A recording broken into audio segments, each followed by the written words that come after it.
Hello students, how are you all? I hope you all are doing well. This is our English grammar class. In this class we will study the chapter 19 tense. Okay. आइए tense हमने आप सभी ने पहले भी पढ़े होंगे कि टेंस इसका यूज़ क्या होता है, टेंस क्या होते हैं. अब हम इनको और डिटेल्स में स्टडी करेंगे. Tense tell us the time of actions. Tense हमें क्या बताते हैं? द टाइम ऑफ एक्शन, मतलब कि कोई भी काम कब हो रहा है वो टाइम हमें डिनोट करते हैं. जैसे कि हम सेंटेंसेस रीड करते हैं. देखिए, we like singing and dancing. हमें गाना गाना और डांस करना पसंद है. India got its freedom on August 15, 1947. India को आज़ादी कब मिली? 15 अगस्त 1947 को. The maid will wash the clothes. जो मेड है वो कपड़े धोएगी.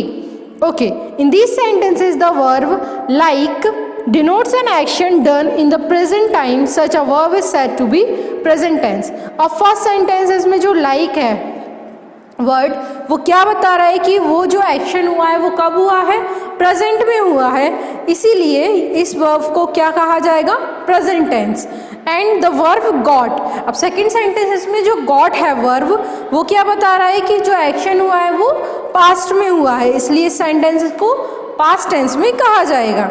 Similarly the verb will wash क्या बता रहा है कि एक्शन कब हुआ है, कब होगा? फ्यूचर में होगा. ठीक है, तो इस वर्ब को क्या कहा जाएगा? Future tense. ओके, तो इससे हम आइडिया लगाते हैं कि कौन सा टेंस है ये. ठीक है, प्रेजेंट है, पास्ट है या फ्यूचर है.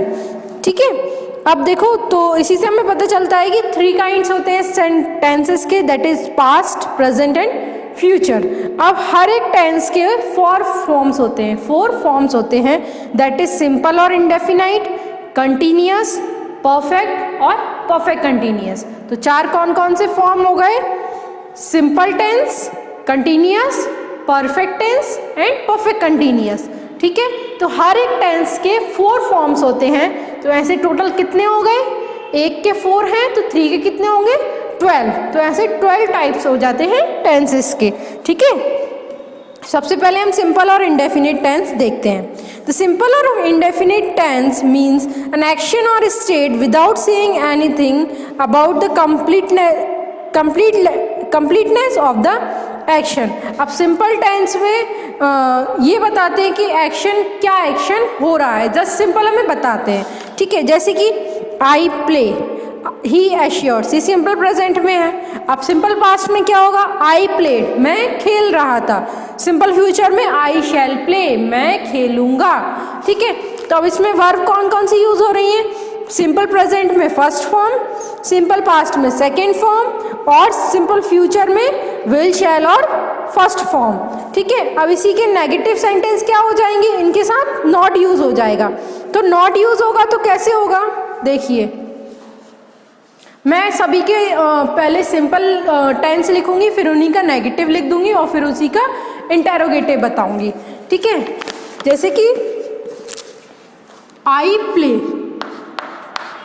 ठीक है, ये सिंपल, मैं खेलता हूं. इसके बाद I do not play, negative बन रहा है, मैं नहीं खेलता हूं. ठीक है, नेगेटिव में हम नॉट ऐड करते हैं और यहाँ कोई हेल्पिंग वर्ब नहीं है, इसलिए हम किसका यूज कर लेते हैं? डू का. डू नॉट और या फिर डज नॉट. डू या डज का यूज किया जाता है. ठीक है, अब इसके बाद सेकेंड फॉर्म में किसका यूज होता है? सेकेंड फॉर्म में यूज होता है जैसे कि आई प्लेड, मैं खेल रहा था. ठीक है, I did not played, did not play.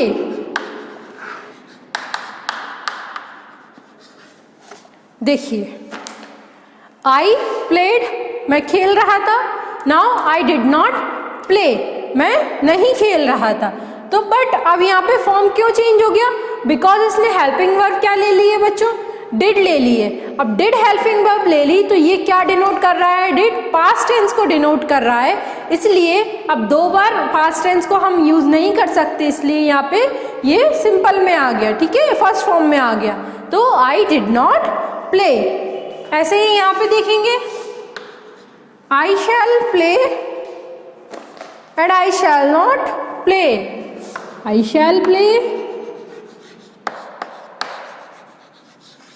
And I shall not play.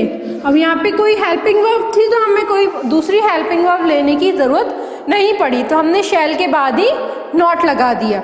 ठीक है, अब इसी का ही इंटेरोगेटिव क्या बनेगा बच्चों? इसी का इंटेरोगेटिव बन जाएगा डू आई प्ले। तो इसमें जो हेल्पिंग वर्ब होती है वो आगे आ जाती है, डू आई प्ले। ठीक है, और जो मेन वर्ब होती है वो हेल्पिंग वर्ब के बाद आ जाती है। इसका क्या बन जाएगा? Did I play. ठीक है, और इसका क्या बन जाएगा? शैल आई प्ले।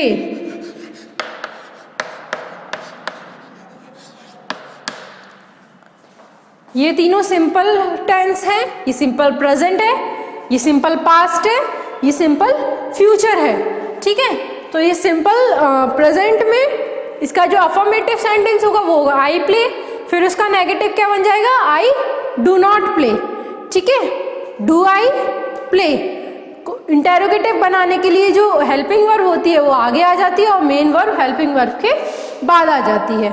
ठीक है, तो ये इनका नेगेटिव हो गया और ये इनका इंटेरोगेटिव हो गया। अब हम कंटिन्यूअस टेंस पे आते हैं। कंटिन्यूअस टेंस के भी मैं आपको सारे सेंटेंस बना के बताऊंगी।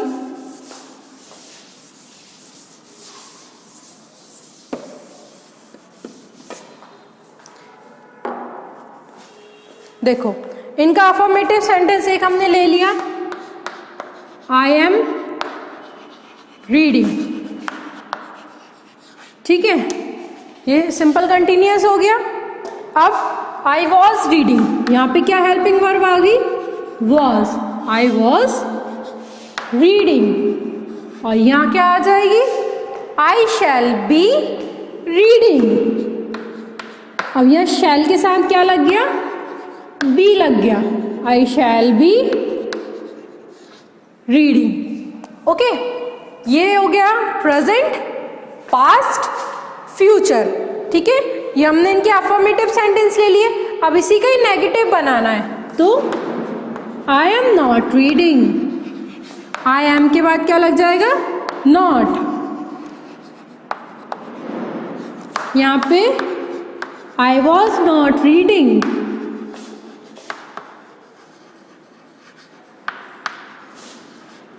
और यहाँ पे आई शैल नॉट बी रीडिंग।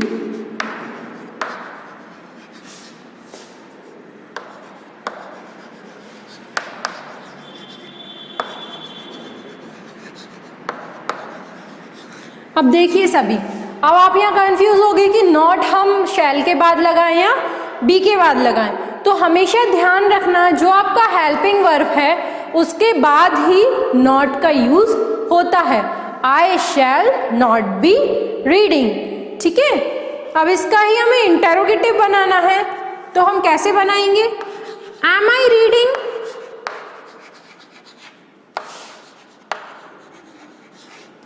यहाँ पे आ जाएगा was I reading,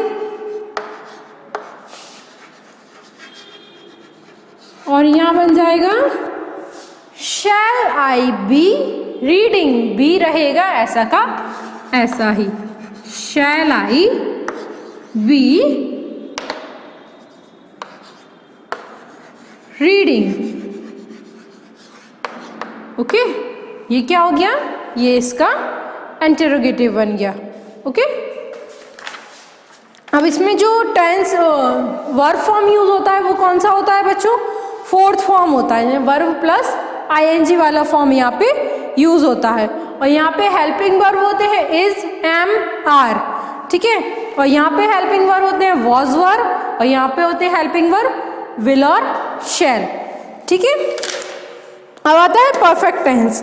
perfect tense मतलब परफेक्ट टेंस वो बताता है कि एक्शन कंप्लीट हो चुका है, मतलब किसी भी एक्शन का कंप्लीशन बताते हैं कि कंप्लीट हो गया है। तो देखिए यहाँ पे जो वर्ब फॉर्म यूज होगा वो होगा थर्ड फॉर्म। ठीक है, यहाँ पे सभी जगह वर्ब के थर्ड फॉर्म का यूज़ किया जाता है परफेक्ट टेंस में। और यहाँ पे हेल्पिंग वर्ब रहेंगे। पर प्रेजेंट टेंस के लिए हैज़ हैव, पास्ट परफेक्ट के लिए हैड और फ्यूचर के लिए विल हैव, शैल हैव। ठीक है, तो जैसे कि मैंने लिखा he has finished, he has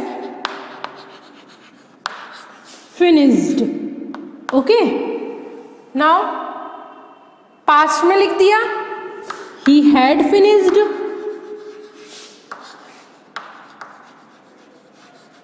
और फ्यूचर में मैंने लिख दिया है I shall have, sorry he will have finished, he has finished his homework है, सॉरी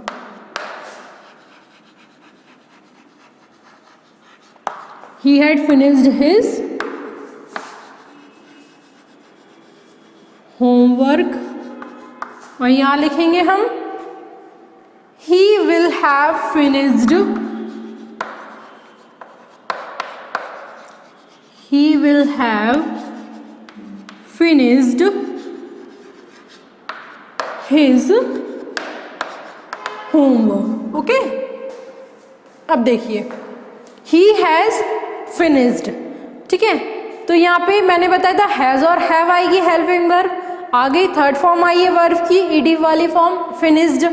ठीक है, ये आई है। यहाँ पे हैड यूज होगा, देन थर्ड फॉर्म, यहाँ विल हैव यूज होगा और थर्ड फॉर्म। ठीक है, अब इसका ही हमें नेगेटिव बनाना है, तो क्या लिखेंगे he has not finished his homework, as it is रहेगा। यहाँ पे he had not finished his homework and he will not have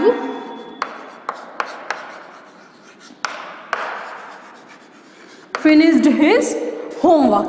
ठीक है, तो ऐसे हम इसका नेगेटिव बना लेंगे। और इंटरोगेटिव बनाने के लिए हम क्या करेंगे, उसकी जो हेल्पिंग वर्ब है उसको हम आगे ले आएंगे। ठीक है, जैसे कि has he finished his homework, had he finished his homework, या will he have finished his homework. ठीक है, आपके कंटेंट में इतना ही है, सिर्फ आपको परफेक्ट टेंस तक ही पढ़ाना है। आप जैसे ही आगे क्लासेस में बढ़ेंगे तो आपको फिर और ज़्यादा डिटेल में इन टेंसेस के बारे में जानने का मौका मिलेगा। अभी आप सभी को इतना ही लर्न करना है टेंसेस के बारे में, तो सभी बच्चे इन टेंसेस की प्रैक्टिस करेंगे घर पे। सभी का वर्क ये रहेगा, आपको कोई भी एक सेंटेंस लिखना है, फिर आप उसका नेगेटिव बनाएंगे और देन आप उसका इंटरोगेटिव बनाकर देखेंगे, और सभी फॉर्म में आपको ये प्रैक्टिस करना है। ठीक है, तो अगर इसमें आपको कोई भी दिक्कत आती है तो आप मुझसे क्लियर कर लें, और सभी को वर्क कंप्लीट करके उसके पिक्चर्स मुझे सेंड करना है। Thank you so much everyone.